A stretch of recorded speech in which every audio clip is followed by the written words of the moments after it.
Good morning! Kain tayo ng ano guys, ano ba to? Sa Bisaya, ano to eh. Sa amin sa Mindanao, Lotya. Dito, alam ko gabi kasi ito yung gabi. Tapos guys, kamuti from Bukidnon. So lahat ng kinakain ko galing ng Bukidnon. Tapos, syempre, ang ginamos. Guys, ginamos. Sasala.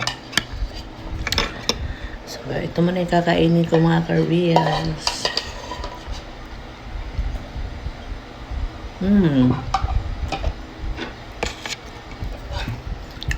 Namiss ko to guys yung gabi kasi nung malilit pa kami, pag wala kaming kanin. Ito yung ginagawa ng nanay ko. Naghukay siya dun sa lupa ng lula ko para meron kaming kakainin kasi guys, ang hirap talaga ng buhay noon. So, wala kaming pambiling ng bigas. Pupunta lang yung nanay ko dun sa lupa ng lula ko at dahil may tanim na gabi. So, ito yung kinakain namin guys. Tapos, kamute. So, yun. Kamute, gabi. So, yun. Tapos, pagka nakabili ng bigas, so, ang ginagawa ng nanay ko para dumami yung bigas namin, lalagyan niya maghihiwa siya ng kamote at ihalo niya doon sa bigas. So, ayun guys.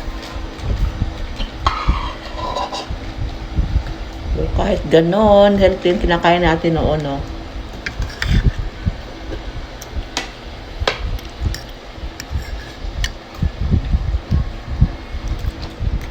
Pero the best talaga tong gabi mga karibs. Mas masarap sa kamote ito.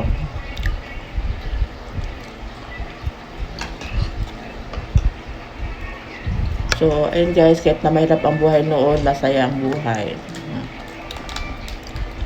Kasi, kahit pa paano, pag naubusan ng bigas, meron tayong alternate. Yun, kasi maraming tanim yung lola ko. So, ayun guys, maghapon, ito, solve na kami magkakapatid. So, 4 kami na nasa Cebu noon.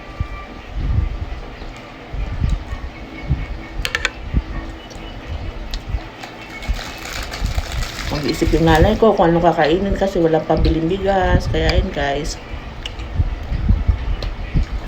bukay kami dun sa lupa ng lulo ko at may mga tanim na ganito gabi.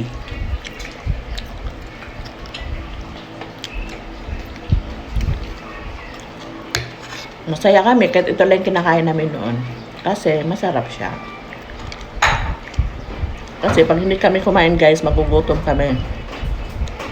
Kaya, yun, kakain kami. So, ngayon sa buhay sa panahon ngayon guys, iba tayong mga nanay.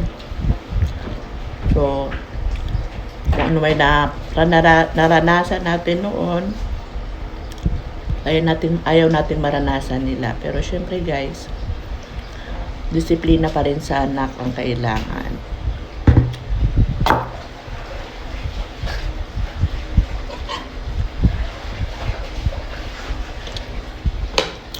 So, ayun. Tapos, ginamos. So, ginamos dito sa Tagalog, bagong isda to. Pero iba yung bagong isda ng Tagalog. Sa Bisaya kasi guys, ginamos. Ang ginamos. So, yun lang. Good morning. Happy Sunday, everyone. At have a blessed Sunday po sa lahat. Thank you for watching. Bye-bye.